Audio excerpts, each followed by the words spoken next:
बहुत सारी news UK में आ रही है। फाइनली बनने जा रहे हैं 12 वो यूके के लॉ जो आपको हिला देंगे। और ये यूके के 12 लॉ वो है जो यहाँ के एमपी, जो यहाँ की गवर्नमेंट, कंजर्वेटिव गवर्नमेंट, उन्होंने लॉन्च किए हैं और उन्होंने पब्लिक के सामने रखे, क्योंकि इलेक्शंस आने जा रहे हैं अगले साल। और उन्होंने पब्लिक को बहुत ही क्लियरली कहा है वो 6,06,000 से माइग्रेशन कम कर देंगे, रफली 2.5 लाख के बराबर, और वो कर देंगे नियरली 1 साल के अंदर। वो किस तरह करेंगे उसके लिए उन्होंने 12 नए लॉ लेकर आ रहे हैं जो आप सब पर इम्पैक्ट, चाहे आप यूके में रह रहे हो, चाहे इवन कि आप इंडिया पर से यूके आना चाहते हो।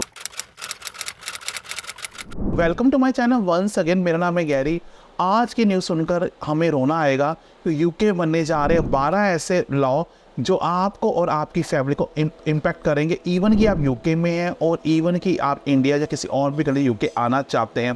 ये भी बहुत न्यूज़ में कहा जा रहा था बहुत सारे पहले कि यूके अब शुरू करने जा रहा है 8 साल के बाद मिलेगी पीआर। क्योंकि पहले क्या होता है, यूके जैसे मैंने 5 साल यूके में वर्क परमिट पर आया था, then I can apply indefinite leave to remain. पर अब क्या ये भी कहा जा रहा है यूके इसको कर देगा 5 से 8 साल, ताकि बहुत सारे माइग्रेंट यूके कंसीडर ना करें, वो चले जाए कनाडा, ऑस्ट्रेलिया, न्यूजीलैंड और यूएसए। तो यूके ने ये लॉ अभी फॉलो नहीं किया, पर इसके अलावा यूके के पास 12 लॉ है। पर गाइस, जो भी आप मेरे वीडियो दिल को लाइक करेगा उसका फ्री सी मैं बनाऊंगा। और इवन के माल्टा जा रहा 2 दिन के बाद, और वहाँ जाकर मैं आपका सीवी डिस्ट्रीब्यूट करूँगा सारे एम्प्लॉयर में एज ए फैमिली की मेम्बर से, जहाँ जहाँ मैं जाऊँगा वीडियो बनाने के लिए। तो गाइस, वीडियो दिल करके लाइक कीजिए। जो पहला रूल है वो सबसे बन रहा है, वो कह रहे हैं कि हम क्लोजिंग द स्कीम करेंगे जो टेम्प्रेरी केयर वर्क वीज़ा था। बोरिस जॉनसन एक अच्छे इंसान थे, उन्होंने जिनकी बीवी यहाँ पर मर भी गई थी, उनके जो हस्बैंड थे उनको भी कहा था आप इंडिया मत जाओ, आपने अपनी विडो को खोया है, यहाँ पर अपनी बीवी को खोया है, इसलिए आपको यहाँ पर इंडेफिनिट लीव टू रिमेन देंगे, आप यहाँ पर सेटल हो, बिकॉज आपने अपनी फैमिली को खोया है इंग्लैंड की सेवा करने के लिए ड्यूरिंग कोविड-19।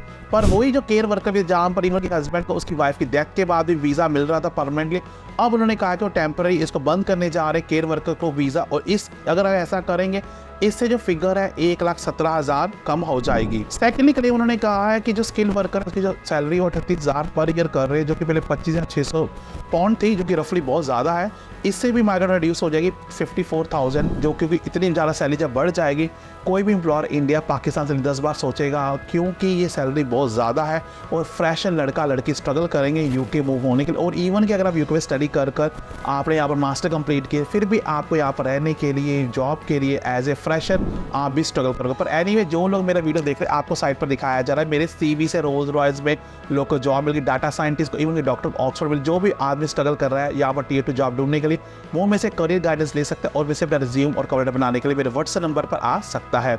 इसके अलावा उन्होंने ये भी कहा कि जो स्टूडेंट यहाँ पर आते थे, जो मास्टर्स करते थे या बैचलर, उनको 2 साल का मिलता था पोस्ट स्टडी वर्क वीज़ा, और पीएचडी को 3 साल का मिलता था, और इवन कि बीवी और बच्चे भी उनके साथ डिपेंड हो जाते हैं। पर उसको अब बंद करने जा रहे हैं, मतलब कि स्टूडेंट अब यहाँ पर नहीं रह पाएंगे जब स्टडी कंप्लीट करेंगे। इससे जो माइग्रेशन है वो 50,000 पर ईयर कम हो जाएगी।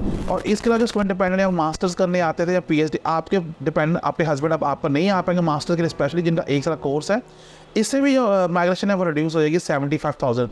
मतलब कि स्टूडेंट डिपेंडेंट वीज़ा भी जनवरी 2024 में बंद हो जाएगा। और ये लॉ बनने में टाइम मिलेगा, बिकॉज इलेक्शन बहुत जल्दी आ रही है। तो मैं सरप्राइज नहीं कि सितंबर 2023 में ये सब चीज़ लॉ में बन जाएगी। इसके अलावा उन्होंने ये भी कहा है जो ह्यूमन ग्राउंड होते हैं, जो वीज़ा होते हैं, उसको भी बंद किया जाए या उसको कैप लगा दे। बिकॉज जो यूक्रेन के लोग बहुत यूके आए थे और बोरिस जॉनसन ने बहुत सपोर्ट भी किया था, और मैंने खुद अपने होटल में देखा था, मुझे बुरा भी लगा था जब मैं होटल का पैसे पे करता, और वहाँ पूरा होटल यूक्रेन के लोगों से भरा हुआ था और उनको फ्री में रहना खाना पीना मिल रहा था। तो गाइस, ये लोग जो यूक्रेन से जैसे ह्यूमन ग्राउंड है, जिसको हेल्प करनी भी चाहिए हमें, पर उन पर कैप लगा दी है। मतलब कैप मतलब कि एक लिमिटेड सीट होती है, इसका मतलब कि अब 1,68,000 जो होते हैं वो रिड्यूस हो जाएंगे। इसके अलावा उन्होंने ये भी कहा है कि जो इलीगल माइग्रेशन बिल था उसको रैपिडली इम्प्लीमेंटेशन कर दीजिए, जो लोग बोर्ड से आते थे, इससे जो 35,000 पीपल लॉन्ग टर्म इमिग्रेशन में ये रिड्यूस्ड हो जाएंगे। और जो रेफ्यूजी यहाँ पर सेटलमेंट यूके के लिए आते हैं, उस पर कैप लगा दी जाइए, इससे 20,000 लोग वो भी कम हो जाएंगे। तो गाइस, ये सब जगह से कोशिश कर रहे हैं माइग्रेंट को बंद करें, चाहे वो स्टूडेंट वीज़ा है, चाहे डिपेंडेंट है, चाहे स्किल्ड वर्कर है, चाहे केयर वर्कर है, चाहे रेफ्यूजी है, चाहे ह्यूमन ग्राउंड पर है।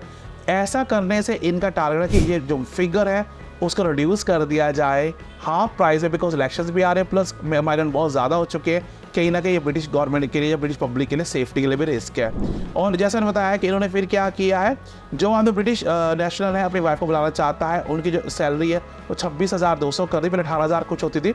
और आपकी वाइफ को तो बुला सकते, और आपकी वाइफ हस्बैंड को, अगर आप जैसे मेरे पास ब्रिटिश पासपोर्ट है तो मुझे किसी को बुलाना है इंडिया से अपने इंडिपेंडेंट वीज़ा पर, स्पॉन्स वीज़ा पर, तो जो मेरी सैलरी वो 26,200 हुई, जो रफली पहले 18,000 कुछ होती थी, बढ़ा दी गई, ताकि और मेरे पार्टनर को B1 टेस्ट भी देना पड़ेगा तभी वो यूके आ सकता है। इसके कारण जो माइग्रेंट जो रिड्यूस्ड है वो 20,000 हो जाएगी। इसके अलावा उन्होंने ये भी कहा है, जो माइग्रेंट एडवाइजरी कमेटी को बोला है कि आप लोग सिर्फ जॉब मार्केट में डील करते हो, अब बताओ जो जॉब्स मार्केट में जो कम हो रही हैं, इसके लिए आपको लोग चाहिए, बहुत सारे लोग इंडिया पाक से, क्या इनका हाउसिंग और पब्लिक पर क्या इफेक्ट पड़ेगा, आपको वो भी इंक्लूड करना है। इसके अलावा उन्होंने ये भी कहा है कि कैपिंग करेंगे सोशल हाउसिंग पर, जो कौंसिल देती है नॉन यूके वालों को, क्योंकि पहली प्रेफरेंस दी जाएगी ब्रिटिश फैमिलीज़ को जिन्होंने टैक्स पे किया है और जो वेटिंग लिस्ट में है।